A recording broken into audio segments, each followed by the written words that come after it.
continuación tendrá lugar la primera ponencia de la tarde, titulada Las órdenes militares en Extremadura en la Edad Media, a cargo del profesor de la Universidad Autónoma de Madrid, don Carlos Martínez de Ayala, que será presentado por don Luis Corral Valls, profesor don Luis Corral Valls. Buenas tardes a todos.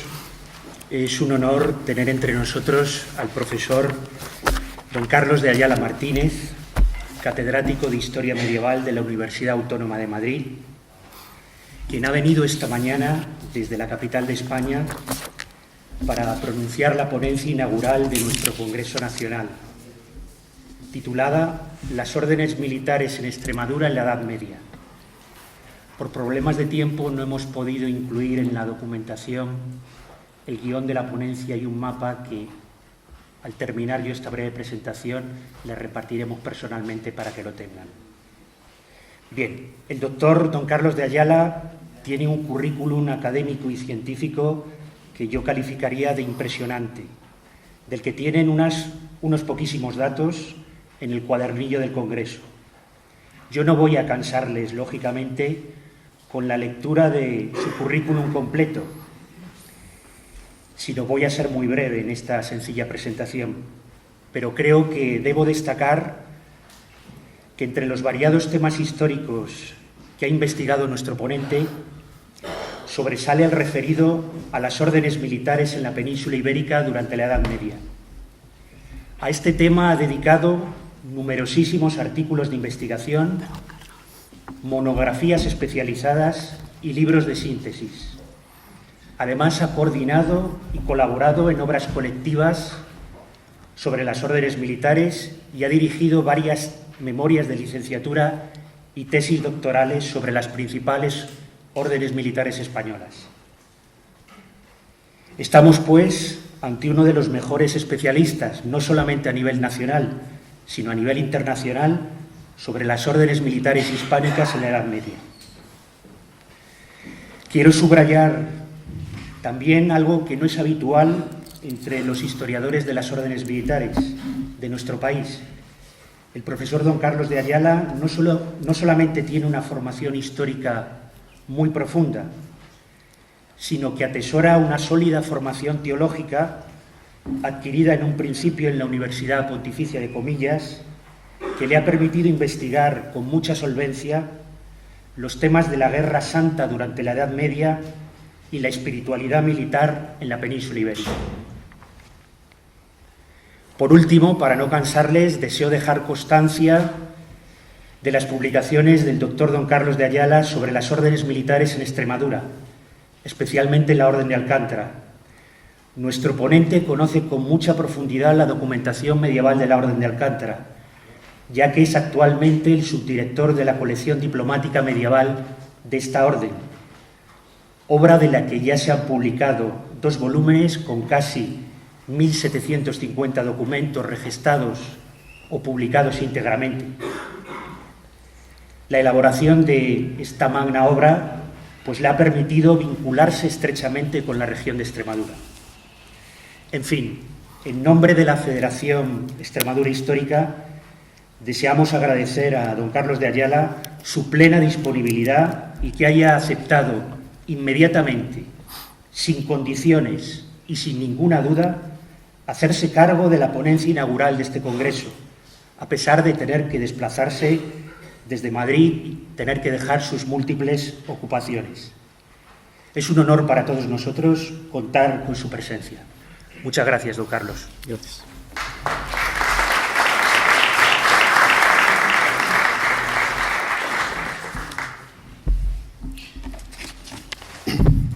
Bien. Ante todo, quiero agradecer las amables palabras de la presentación y quiero agradecer, por supuesto, a los organizadores, Federación Extremadura Histórica, de este, creo, importante evento, que hayan tenido la amabilidad de pensar en mí para integrar o para presentar una de las ponencias. Miren, efectivamente les van a repartir ahora un esquema. Yo suelo ser persona muy disciplinada, no quiero no quiero ultrapasar el tiempo que me está adjudicado. Voy a ser muy estricto en el seguimiento de ese esquema. Evidentemente es muy amplio el tema que me corresponde o del que me corresponde hablar. Hablar de las órdenes militares en Extremadura en la Edad Media nos llevaría bastante más de una hora, ¿no? Yo voy a centrarme en algunos aspectos. Si hay oportunidad después o a lo largo de estas jornadas, pues yo con mucho gusto desarrollaré los aspectos que ustedes deseen, aunque sea en conversación privada. Bien, vamos a partir de un acontecimiento histórico que creo que es muy importante, muy decisivo para la historia de la Extremadura medieval, que es la conquista definitiva de Coria, en el año 1142. Miren, Extremadura, aunque la conciencia individualizada de Extremadura es un acontecimiento un poco tardío, es decir, tenemos que esperar a finales del siglo XV para que realmente exista una conciencia de lo que es Extremadura. Sin embargo, el territorio fue ya objetivo de atención prioritaria por parte de la monarquía castellano-leonesa desde mediados del siglo XII. Como les digo, el hecho del que vamos a partir es la conquista de Coria. Alfonso VII, como saben ustedes, en 1142 ocupa definitivamente esta importante localidad. Y se inicia con ello el proceso de incorporación de Extremadura a la España cristiana.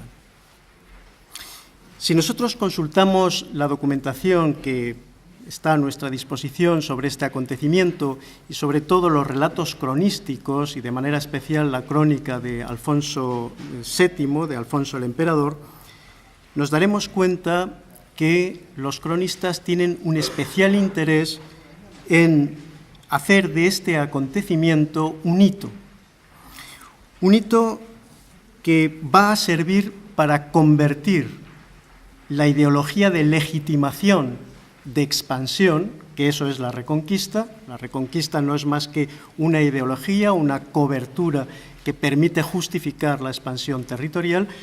Pues bien, a partir de la conquista de Coria, esa ideología justificativa o legitimadora se convierte o adquiere una dimensión claramente cruzadista. Es decir, la Reconquista se convierte en cruzada. De modo que, y esta es una primera idea que creo que es importante que tengamos muy clara, la incorporación de Extremadura a la España cristiana hay que entenderla en clave de expansión cruzada. Si no lo entendemos así, tampoco entenderemos el papel muy significativo, muy importante, muy protagonista de las órdenes militares en todo ello. Bien, saben que Alfonso VII, después de conquistar Coria, bueno, pues se entretuvo en otros menesteres. Él se aplicó a reproducir los esquemas de la llamada Segunda Cruzada aquí en la península y marchó a tierras de Andalucía. Por tanto, la Reconquista, esa Reconquista convertida en cruzada, se detiene con él en el Tajo. Es su hijo, su sucesor, Fernando II, rey de León, quien va a retomar esa dinámica expansiva después de la muerte de su padre. Esa dinámica hay que decir que no es demasiado contundente en Fernando II, porque se halla básicamente condicionada por un elemento que la dificulta, y son las tentativas permanentes de Portugal, del recién nacido reino de Portugal, de impedir o de cortar la expansión leonesa al sur del Tajo.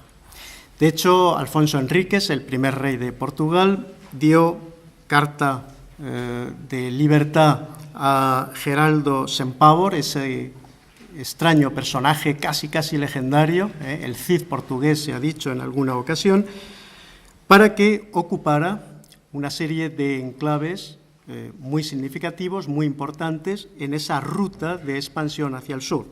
Cáceres, Trujillo, Montánchez, hacia el año 1165 están en manos portuguesas.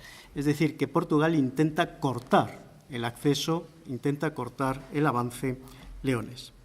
De hecho, casi todas las acciones de Fernando II en Extremadura están destinadas a neutralizar esas iniciativas distorsionadoras de o por parte de Portugal.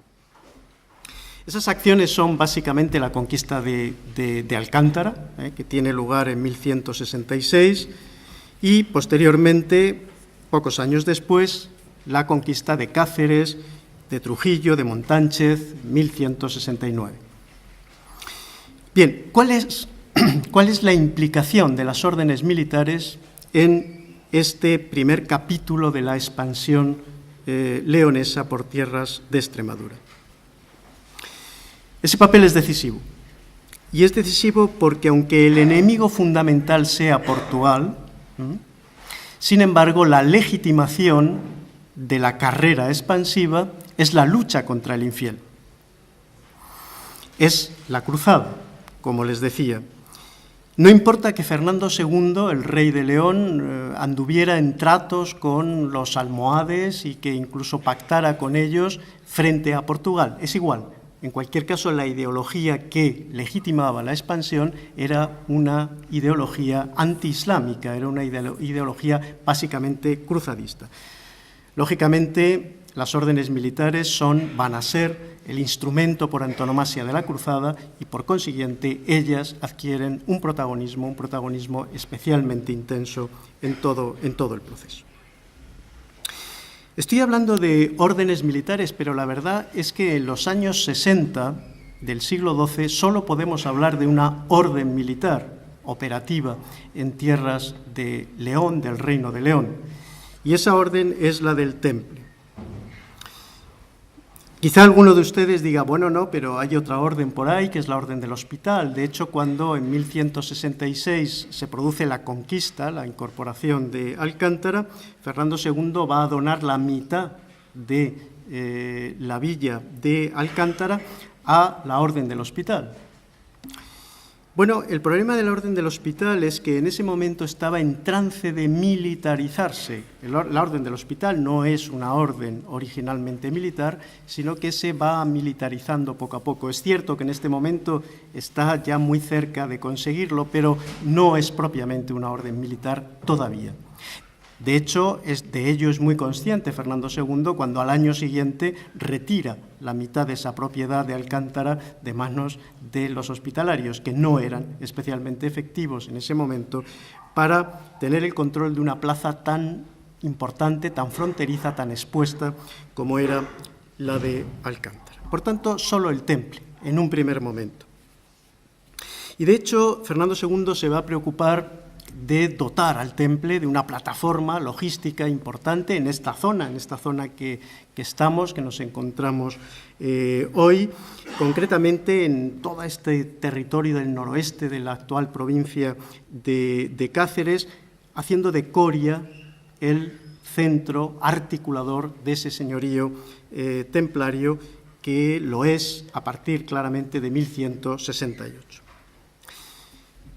Sin embargo, a Fernando II, que, insisto, hace de la cruzada su coartada de expansión, le sabe a poco la Orden del Temple en ese momento.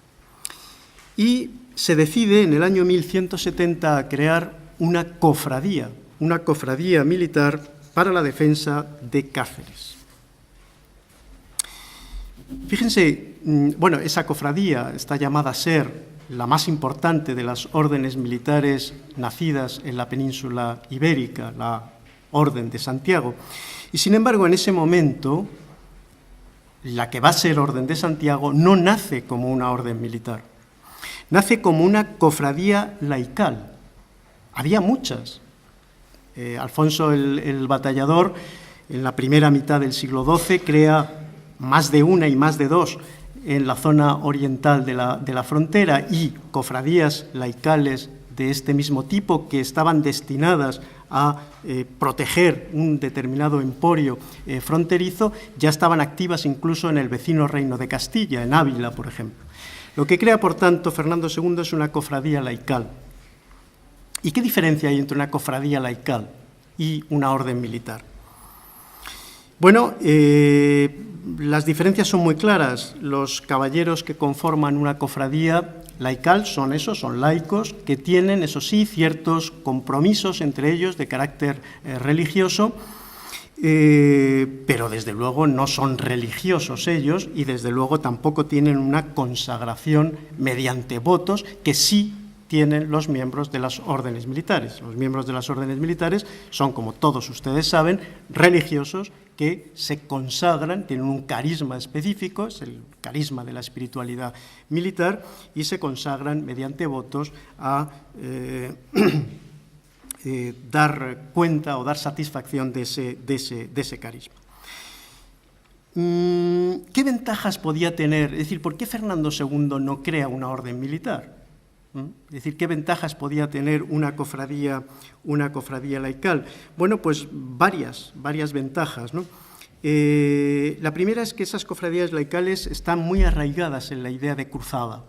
Bueno, en esto pueden decir, bueno, y las órdenes militares obviamente también. Sí, también. ¿Cuáles son las desventajas de una orden militar en este momento, desde la óptica de Fernando II? Fernando II conocía dos órdenes militares. Una era el Temple y otra, una que acababa de nacer en Castilla y que es la Orden de Calatrava. La Orden del Temple, sin duda, es una orden efectiva, una orden útil, pero su convento central no estaba en la península ibérica, desde luego no estaba en el Reino de León, estaba muy lejos. Y, por tanto, los intereses que manejan la política de la orden se escapan al control del rey. La Orden de Calatrava, que es una orden castellana, bueno, a diferencia de una orden de carácter universal, como es el caso del Temple, bueno, pues tiene su convento radicado ciertamente en el país de origen, en el reino donde han nacido. Y, sin embargo, el hecho de ser religiosos les vincula a una disciplina que sí está fuera, una disciplina que en último término depende de un capítulo general del Cister y que genera muchísimos problemas de institucionalización. Es decir, no voy a entretenerme en eso, pero en este momento Fernando II cree que es mucho más sencillo contar con una cofradía laical y no una orden militar. Y, sin embargo, como saben ustedes, esa cofradía laical enseguida se va a convertir en una orden militar. ¿Por qué? Bueno, hay dos razones que lo explican claramente. Primero, el intento del arzobispo de Santiago de hacer de esa cofradía laical, de arrancar esa cofradía laical de su lugar de ubicación, Cáceres, y hacer de ella una especie de guardia de corps de la Iglesia de Compostela. Ciertamente, el arzobispo llega a un pacto muy poco después del año 1170, de hecho al año siguiente, en 1171, llega a un pacto con estos cofrades, estos fratres de Cáceres, como eran llamados, y les dice, bueno, vosotros vais a estar bajo la advocación del apóstol Santiago, vais a luchar bajo el estandarte del apóstol Santiago, vais a luchar para los intereses del apóstol y de su iglesia, y a cambio, naturalmente, os voy a conceder un cúmulo de rentas, de privilegios y de todo tipo de beneficios que obviamente esos fratres de Cáceres recibieron con mucho agrado. Esta iniciativa no le gustó nada al rey, Fernando II. No le gustó porque, entre otras cosas, esa cofradía era retirada del escenario extremeño, que era donde debía de estar y donde en la concepción del rey debía operar. Y entonces se empieza a generar aquí como, esto nos puede parecer extraño, pero la Edad Media es así, es decir, se empieza a operar una especie de rivalidad entre el arzobispo acabó, por supuesto, dimitiendo de su cargo, no es extraño, pero en cualquier caso, una especie, digamos, de ten con ten, a ver quién favorecía más a esa naciente ya, podemos hablar, Orden de Santiago. Y lo que hace Fernando II es dotarla con muchísimos bienes en torno a Badajoz. Badajoz no estaba todavía bajo control del reino, pero se trataba de eso, de incorporar Badajoz y de intentar involucrar a estos santiaguistas en la conquista de Badajoz. Y para eso, insisto, le concede toda una serie de fortalezas al sur del Guadiana, hasta el Conchel, la más distante, y de esa manera implicar en la conquista de Badajoz. Bueno, ¿qué es lo que pasa? Lo que pasa es que Fernando II, quizás sin proponérselo o sin poder hacer otra cosa, está efectivamente creando una orden militar. Y al crear una orden militar, ya la adscripción concreta al reino leonés es más discutible. Hace aparición un tercer elemento. Ese tercer elemento es el rey de Castilla, Alfonso VIII. Y Alfonso VIII, ante esta nueva dimensión que se le ha dado a esta cofradía, que en principio era una cofradía local, que luego pasa a ser una especie de guardia de corps de la Iglesia de Compostela y que ahora empieza a convertirse en una orden de una proyección mucho más amplia, empieza a atraerla a su reino. Volvemos a esta lucha, ¿no?, por el control de este instrumento que todos veían que podía ser enormemente útil, enormemente beneficioso. Y Alfonso VIII acaba consiguiendo deslocalizar, si me permiten esta expresión, no es muy apropiada y es bastante anacrónica, pero todos nos entendemos, deslocalizar la orden de su lugar de nacimiento, que había sido el Reino de León, que había sido Cáceres en principio, y llevar su convento principal a Uclés solamente 3 o 4 años después del nacimiento de estos fratres. Y esto lo hizo con la bendición del Papa. ¿Por qué? Bueno, pues porque el Papa mostraba una desconfianza enorme hacia el Rey de León. El Rey de León estaba en pactos con los almohades. El rey de León no tenía inconveniente de llegar a los acuerdos que fuera necesario con los almohades con tal de liberarse del problema portugués. Y eso al Papa, pues en principio no le sonaba demasiado bien. En cambio, Alfonso VIII jugaba la baza del rey cruzado, jugaba la baza del rey fiel a la Iglesia. Por tanto, si se trataba de consolidar una orden militar, muy bien, esa orden militar se consolidaría, pero se consolidaría en Castilla y no en León. Esta es una de las razones que explica, se han dado muchas y no siempre muy acertadas, pero yo creo que esta es la razón que explica la debilidad inicial de la Orden de Santiago en León. Esa orden fue barrida literalmente cuando los almohades decidieron en 1174 romper todos los acuerdos con el rey de León e iniciar un ataque, una ofensiva en toda regla contra el norte. Efectivamente, en esas fechas, en 1174, la Orden de Santiago, como les digo, fue literalmente los pocos hermanos, los pocos freires santiaguistas que permanecían en León, que no estaban ya incorporados a la estructura castellana, fueron literalmente barridos y la frontera fue devuelta nuevamente al Tajo. Incluso los templarios, que estaban en la retaguardia de esa frontera, se vieron también afectados y abandonan Coria en torno precisamente a este año 1174. Por tanto, Fernando II había tenido un fracaso estrepitoso en su primera concepción de su proyecto expansivo hacia el sur. Y, sin embargo, Fernando II quiso mantener viva la llama de ese espíritu cruzado que, pese a todo, él quería seguir utilizando como un señuelo, como una justificación que le permitiera la expansión hacia el sur. Hay dos razones o dos hechos que demuestran que efectivamente Fernando II no se desalentó ante esta gran ofensiva almohade. Fíjense, en 1178 se reúne una curia general del reino en Salamanca y en ella, bajo naturalmente la presidencia del rey, y en ella se produce una hermandad, un pacto de hermandad entre tres órdenes militares. son la Orden de Santiago, la Orden del Temple y la Orden del Hospital, que en este momento ya está plenamente militarizada.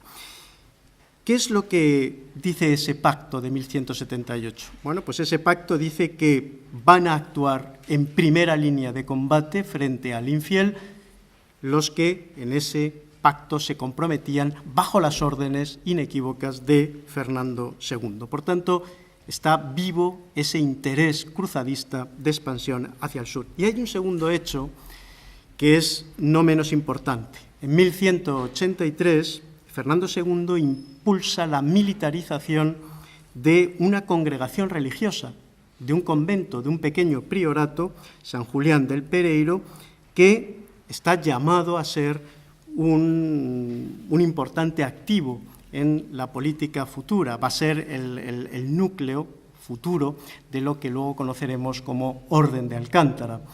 Ese pequeño priorato estaba situado en el Ribacoa, una zona que actualmente pertenece a Portugal, pero en ese momento pertenecía al Reino de León. Y lo que hace Fernando II es intentar militarizar esa congregación a partir de 1183. Toda esta tensión bélica se focaliza en Cáceres. Cáceres es el gran objetivo y en 1184 se produce el asedio, el asalto a Cáceres, 5 meses durísimos y saldados con un fracaso rotundo. Participaron todas las órdenes militares, pero no fue ni mucho menos positivo el resultado. Por tanto, el saldo final del reinado de Fernando II no se puede decir que sea positivo. Fue incapaz de recuperar posiciones al sur del Tajo, no pudo impedir la deslocalización de la Orden de Santiago, estuvo a punto de perder también el control sobre San Julián del Pereiro. Intentó Alfonso VIII una operación semejante a la que había realizado con respecto a los santiaguistas, y es crear un convento que él pretendía fuera el central, en Trujillo, y de hecho se habla de una orden de Trujillo, que no es más que la versión castellana de San Julián del Pereiro, y que intentó, insisto, anular la situada en Tierra de León. Es cierto que impulsó Fernando II la militarización del hospital, pero en cualquier caso no fue suficiente. Bien, este panorama es el que sigue activo, sigue más o menos operativo en las primeras décadas del reinado de Alfonso IX. Alfonso IX sufre la presión portuguesa, la presión castellana, y vuelve a aliarse con los almohades. Es la estrategia. Hasta el punto de que el Papa llega a predicar una cruzada contra el propio Alfonso IX en el año 1196. Evidentemente, el proceso expansivo hacia el sur, hacia la incorporación de Extremadura, se ve absolutamente detenido en estas circunstancias. ¿Cuándo es cuando realmente se reactiva, y se reactiva de manera ya irreversible? Bueno, pues va a ser en el propio reinado de Alfonso IX, a raíz del año 1212. Esta es una fecha emblemática, la famosa fecha de la batalla de las Navas de Tolosa, en la que Alfonso IX, por cierto, no participó. Pero sí es cierto que en 1212, o a partir de esa fecha, Alfonso IX cambia radicalmente de política. ¿Cuál es la razón? Pues la razón es muy simple. En las Navas de Tolosa, como saben ustedes, genera un cambio que ya es irreversible en la balanza de fuerzas en la península ibérica, un cambio a favor de la España cristiana. Bueno, Alfonso IX no había estado presente en las Navas, pero si Alfonso IX encima se quedaba fuera de la posibilidad de rentabilizar la victoria de las Navas, entonces ya era el acabose para él como rey, como proyecto político, como reino autónomo o independiente de León. Y entonces lo que hace es decir, bueno, muy bien, pues ahora ya sí voy a iniciar la lucha contra los musulmanes, ahora que ya están muy débiles, voy a iniciar la lucha contra ellos, y para eso, lógicamente, voy a sumarme a la alianza con los castellanos, con los portugueses, voy a cambiar radicalmente de política. Realmente, si esto no lo hubiera hecho, no hubiera podido recuperar Extremadura. Y esto es lo que quería, el asalto definitivo al territorio extremeño que se produce justamente a partir de este momento. ¿Cuál es el primer fruto de este asalto? Pues la recuperación de Alcántara en 1213 en colaboración con Castilla, ya tenemos a León y a Castilla hermanados, y con la colaboración activa de las órdenes militares que asientan la frontera, ahora ya sí, definitivamente, en el Tajo. A partir de este momento, el cruzadismo bendecido por Roma, el cruzadismo que el Papa legitimaba, es el leitmotiv, es el auténtico motor, el dinamizador de la política de Alfonso IX. Y Alfonso IX, que había sido víctima de una cruzada predicada por el Papa, se convierte en 1217 en un cruzado al servicio de la Iglesia. Bien, y en este contexto es en el que se produce el nacimiento de la Orden de Alcántara. Y este es un tema complejo, en el que probablemente muchos de ustedes, pues a lo mejor no estén del todo de acuerdo conmigo, lo cual no deja de ser estimulante. Vamos a ver, el objetivo de Alfonso IX es crear una orden militar genuina y exclusivamente leonesa al servicio de la vocación cruzadista de expansión por el territorio extremeño. Pero realmente esa orden de Alcántara, que va a iniciarse ahora en estos años 1217 y 18, como ahora veremos, ¿realmente era tan genuina y exclusivamente leonesa, teniendo en cuenta que, bueno, es una refundación, ahora lo vamos a ver, de la vieja milicia sanjulianista del Pereiro, bajo la dependencia disciplinaria de la Orden de Calatrava? La Orden de Calatrava es la orden puntera de la política hegemonista de Castilla.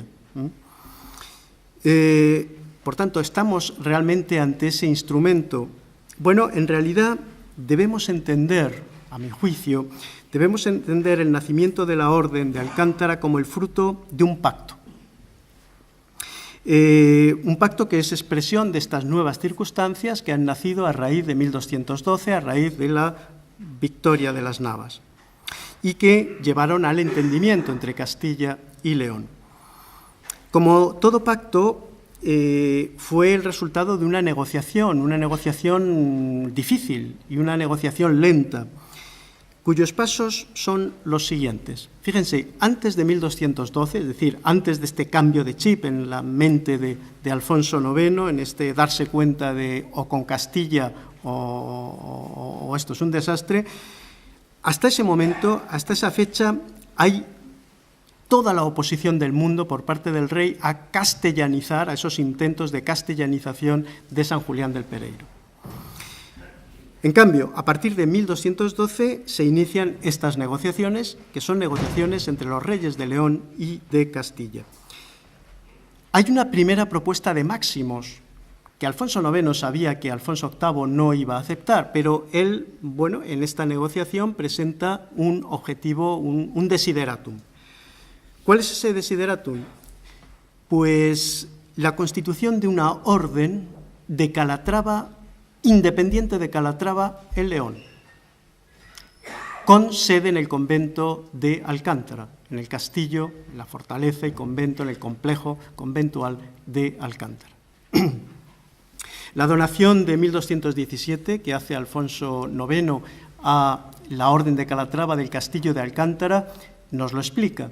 Ahí se dice que, muy bien, ese castillo es dado a la Orden de Calatrava, pero con la condición de que haya allí un maestre propio, un maestre leonés propio. Por tanto, Orden de Calatrava sí, esto contenta a Castilla, pero una orden con maestre propio y, por consiguiente, una orden dependiente a todos los efectos, o por lo menos a los efectos políticos, del rey de León. Este es el primer proyecto de la Orden de Alcántara. Naturalmente, Castilla no lo acepta, por supuesto, y entonces viene la alternativa negociada, y esta se produce en 1218. La fórmula de compromiso, ¿en qué consiste? Bueno, pues se trata de crear una orden que se va a llamar Orden del Pereiro y de Alcántara, autónoma, fusionando la antigua milicia sanjulianista del Pereiro con los bienes que la Orden de Calatrava castellana tenía en León, en el Reino de León, y estableciendo que esa nueva orden del Pereiro Alcántara tuviera una dependencia disciplinaria, ciertamente, respecto del convento castellano de Calatrava. Ahora bien, esa dependencia tenía un límite. No podía traspasar la dimensión estrictamente disciplinaria, de tal modo que el maestre Calatravo, el maestre castellano de Calatrava, no podía disponer en ningún caso de los bienes de la nueva orden y, por consiguiente, del potencial y de los recursos de la nueva orden leonesa. Bien, el acuerdo no era como para lanzar cohetes desde la perspectiva de Alfonso IX, pero era el pragmatismo lo que se imponía y no hubo otra solución. Hubo un sector de los sanjulianistas que lo rechazaron y apelaron incluso al Papa, pero bueno, la decisión estaba tomada. Y de acuerdo con este nuevo esquema, con esta nueva orden, en 1219, Alfonso IX adopta tres importantísimas medidas. Una, ampliar la base logística de operaciones de esta nueva orden, desplazando a los templarios situados, que antiguamente estaban situados en esa zona del noroeste, en esta zona próxima donde nos encontramos, desplazarlos prácticamente, no del todo, pero casi del todo, y otorgar esos territorios a la nueva orden del Pereiro y Alcántara. Fortalecer, en segundo lugar, su presencia en el Tajo, derivando los diezmos de todos los cilleros reales del reino en beneficio del sostenimiento del complejo conventual y fortaleza de Alcántara.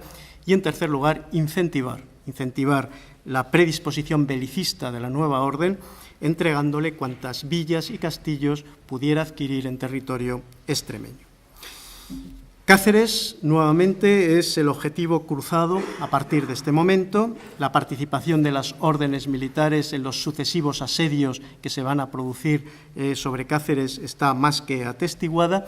Y fíjense, es enormemente curioso que sea en el año 1218 cuando por primera vez en los anales toledanos I, por primera vez aparece la palabra romance, la palabra romanceada cruzada, para referirse a una acción militar en territorio peninsular.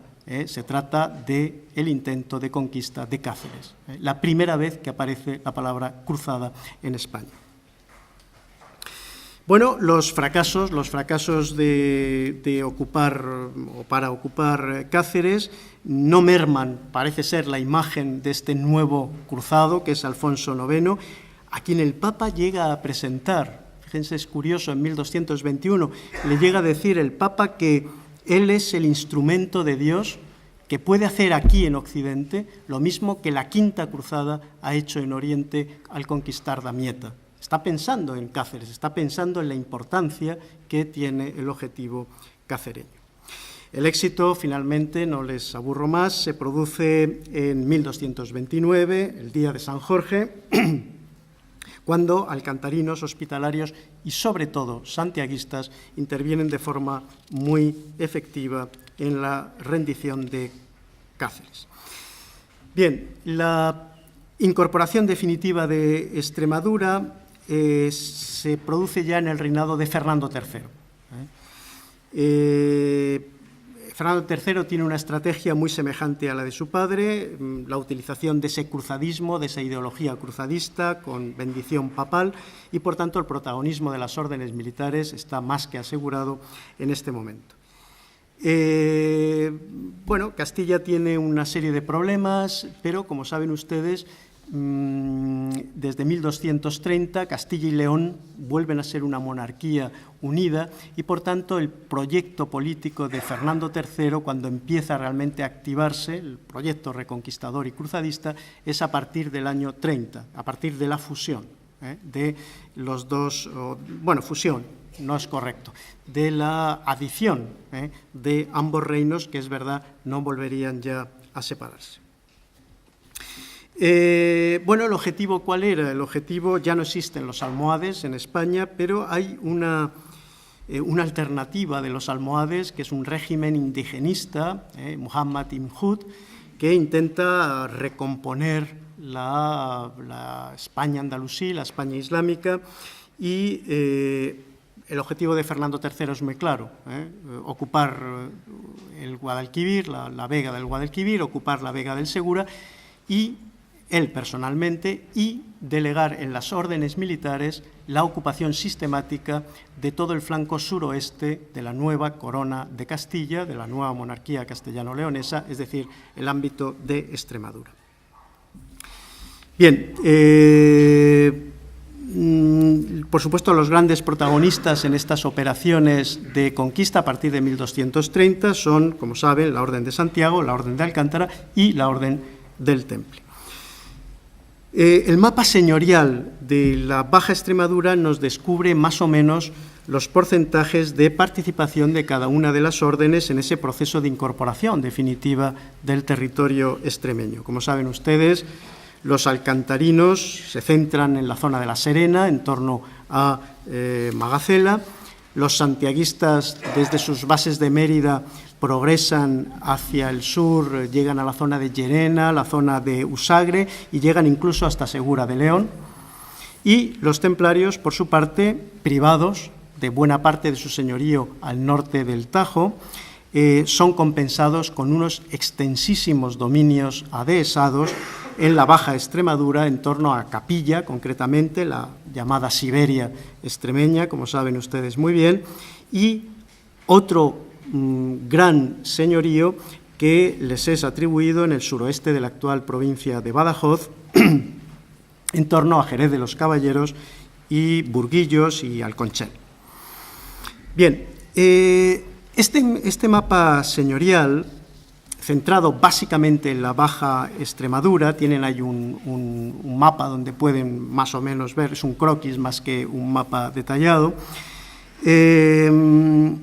Este mapa señorial, digo, de la Baja Extremadura se completa con otro bloque señorial más reducido, situado al norte, a un lado y otro del Tajo y pegado a la frontera portuguesa, que se distribuyen de manera muy poco igual, muy descompensada, los templarios en muy poca proporción y, sobre todo, la Orden de Alcántara. En total estamos hablando de un señorío de órdenes militares de unos 19.000 kilómetros cuadrados.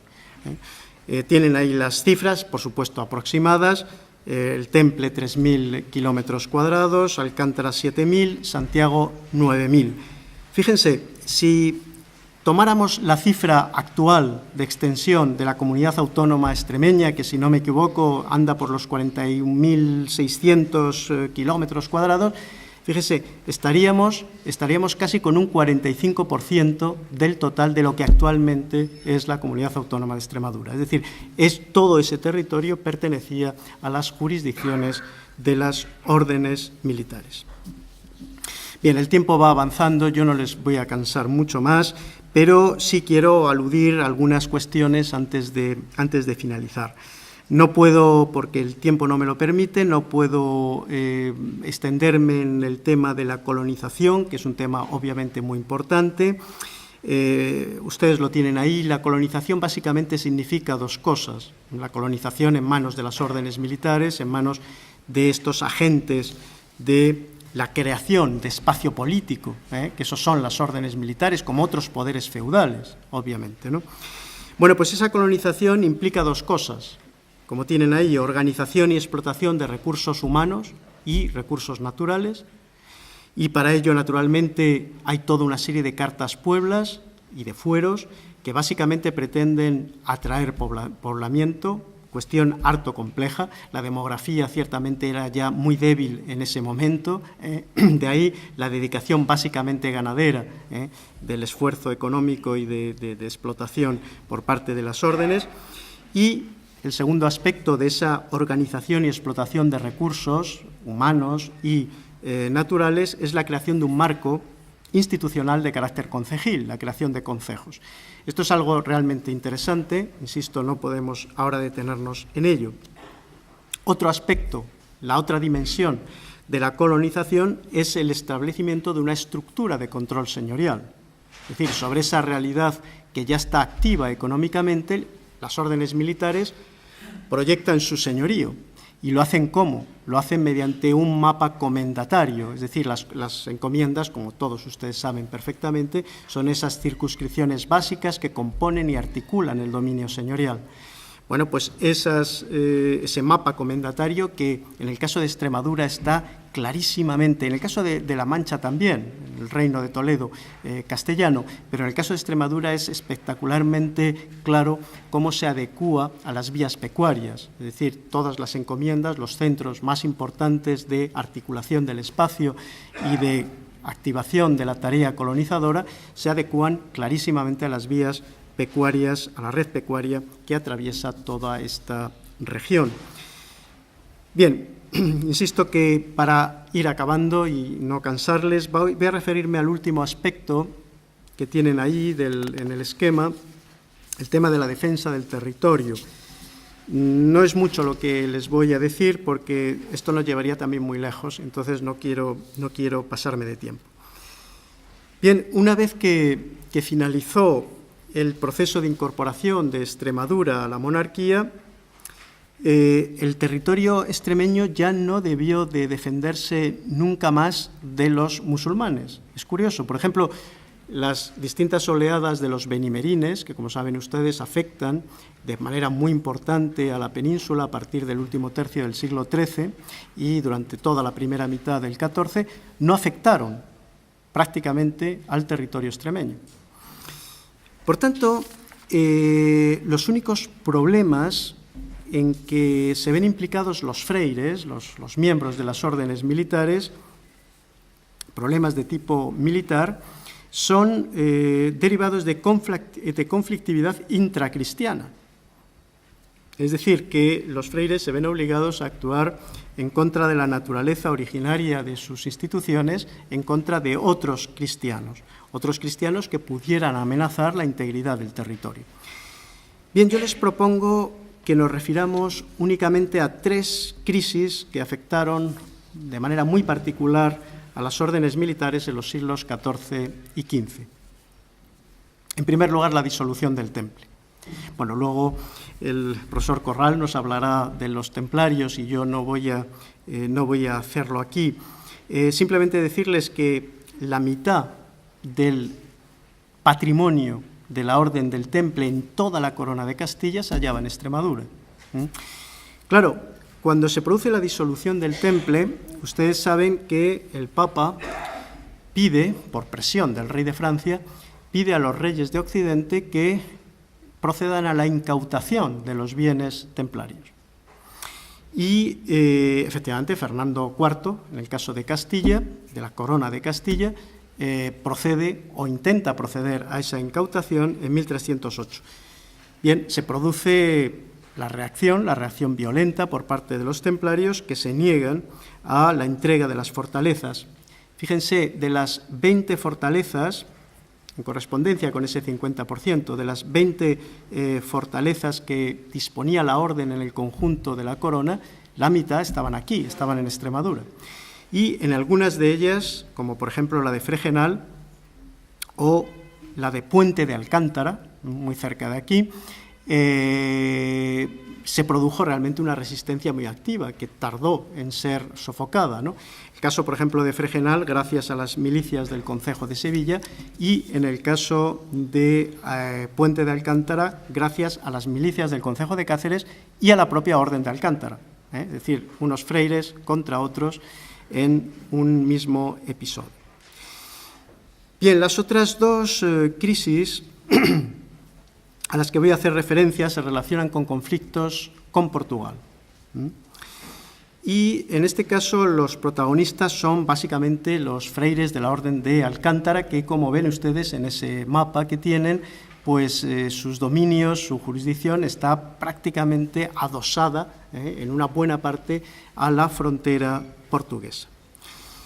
Claro, esto fue una ventaja porque los reyes realmente esperaban mucho de las órdenes militares para la defensa fronteriza. Fíjense, por ejemplo, en el año 1400 la corona estimaba que para defender la frontera con Portugal solamente necesitaba la movilización de 700 lanzas de órdenes militares.